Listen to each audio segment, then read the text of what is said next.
افسانه ها و حقایق در مورد آتیسم. متن به زبان ساده.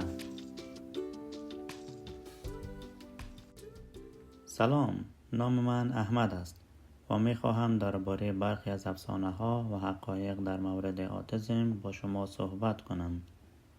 میلیون ها نفر در سراسر جهان مبتلا به آتیسم هستند. در ایالات متحده تا سال 2024 حدود 1 نفر از هر 34 نفر مبتلا به آتیسم می شدند. اگرچه آتیسم بسیار شایع است، بسیار از مردم چیز زیاده در مورد آن نمی دانند. در این ویدیو ما برخی از عامترین افسانه های آتیسم را به اشتراک می گذاریم و توضیح می دهیم که واقعاً چه چیز درست است. در حال حاضر دانشمندان دقیقاً نمی دانند که آتیسم چه علتی دارد. بسیار از مردم در مورد علت آتیسم حدس‌هایی می‌زنند، اما این حدس‌ها گاهی به باورهای نادرست تبدیل می‌شود. در اینجا برخی از عام‌ترین آنها یادآوری شده است. واکسن‌ها باعث آتیسم می‌شوند. فرزندپروری بعد باعث آتیسم می‌شود. کاری که والدین در دوران بارداری یا بزرگ کردن فرزندشان انجام دادن باعث آتیسم شده است. این مهم است توجه کنیم که تحقیقات زیادی برای درک و علل آتیسم انجام شده است، اما بین عواملی که با میزان بالاتر آتیسم مرتبط هستند و عواملی که باعث آتیسم می شوند تفاوت وجود دارد. دانشمندان عوامل زیاد را بررسی می کنند، اما این هنوز زمینه ای است که سوالات زیاد بی پاسخ باقی مانده است. اگر شما یا کسی که دوست دارید آتیسم دارد، شنیدن این افسانه ها می تواند آزاردهنده باشد. بنابراین این چیزی است که ما به طور قطعی می دانیم. ما نمی دانیم چه چیزی باعث آتیسم می شود، اما می دانیم که تا حد ژنتیکی است. برای برخی از فامیل ها آتیسم در خانواده وجود دارد. آتیسم به دلیل انتخاب والدین یا واکسن ایجاد نمی شود. افراد آتیستیک با آتیسم متولد می شوند و این بر نحو رشد مغز ما تاثیر می گذارد. هیچ دو فرد آتیسمی شبیه هم نیستند، اما تفاوت در ارتباطات، پردازش حسی، تمایل به کارهای روزمره و سایر ویژگی ها معمولاً بین بسیاری از افراد آتیستیک مشترک است.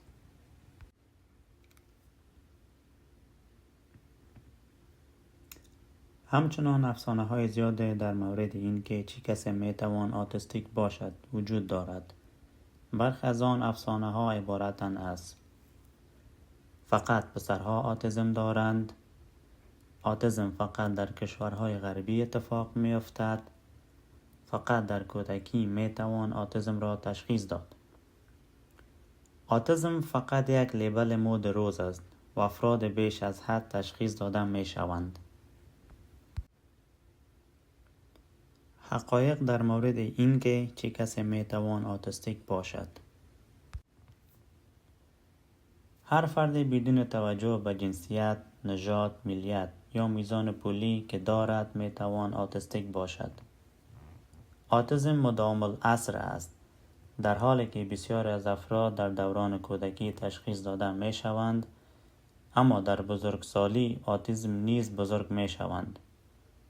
شما می توانید در هر سن تشخیص آتیسم را دریافت کنید، اما بهتر است زودتر تشخیص دهید، زیرا تشخیص می توان در مدارس، وظایف، جامعه و خانواده شما کمک کند تا درک بهتری از نیازهای شما داشته باشند.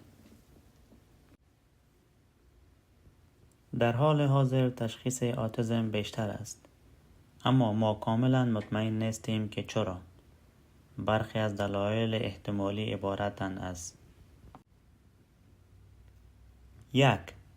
روشی که کارشناسان آتیسم را تعریف می کنند تغییر کرده است بنابراین افراد بیشتری با چالش‌های آشکار و کمتر آشکار تشخیص داده می‌شوند. 2.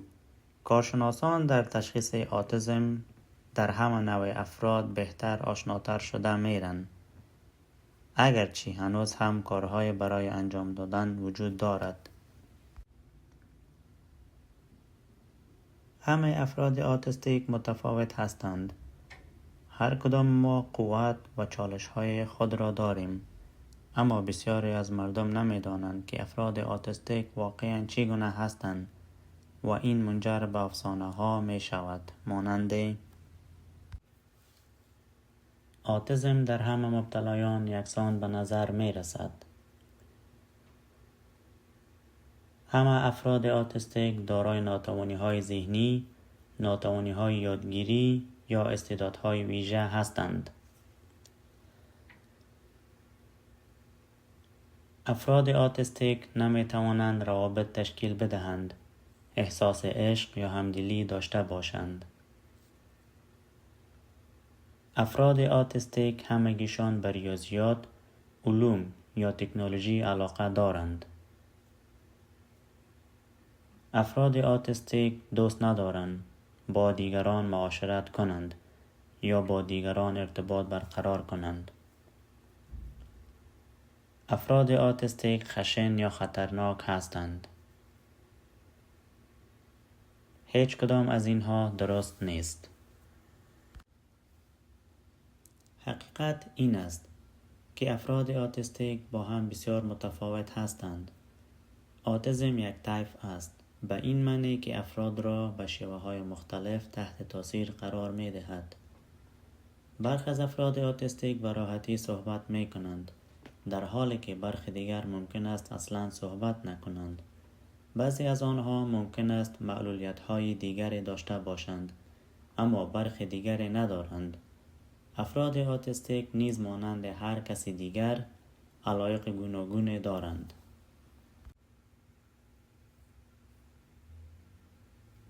افراد اتیستیک ممکن است احساسات خود را به یک شکل نشان ندهند، اما این به این معنا نیست که آنها عمیقاً احساس نمی کنند یا نمی خواهند با دیگران ارتباط برقرار کنند.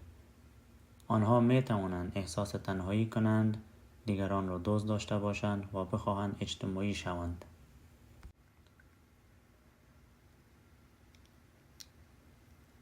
در حالی که برخی از افراد اتیستیک ممکن است رفتارهایی انجام دهند که برای خود یا دیگران مضر باشد. این معمولاً زمان اتفاق می‌افتد که آنها احساس فشار بیش از حد یا عدم کنترل داشته باشند. هیچ شواهدی وجود ندارد که نشان دهد افراد اتیستیک نسبت به دیگران خشن‌تر هستند.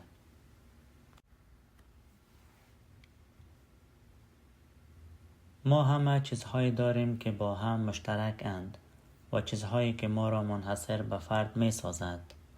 بهترین راه برای درک افراد اتیستیک این است که آنها را بشناسیم و به همان شکلی که هستند به آنها احترام بگذاریم.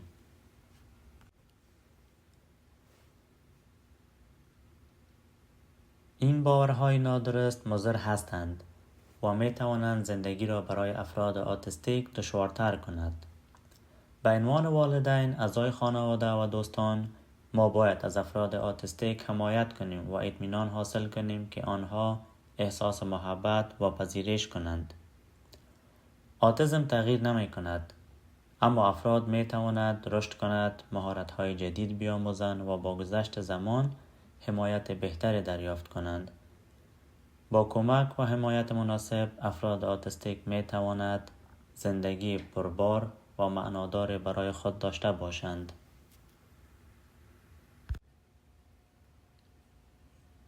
در اینجا چند کار برای درک بهتر اتیسم و مبارزه با این افسانه‌ها وجود دارد. اطلاعات را از منابع معتبر دریافت کنید. بسیاری از مردم اطلاعات درباره اتیسم منتشر می کند که با فروش محصولات یا نظریه‌های خود چیزی به دست بیاورند. بنابراین مراقب منابع خود باشید.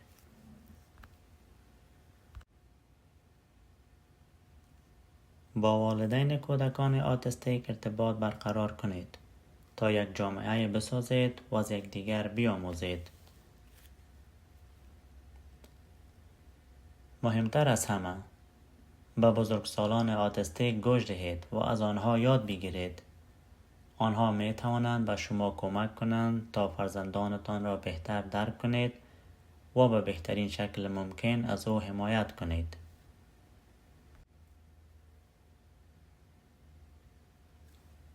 اگر می خواهید اطلاعات بیشتری کسب کنید، سازمان‌های زیر را بررسی کنید تا منابع درباره آتیسم و راه‌های بهتر درک فرزندتان بیابید.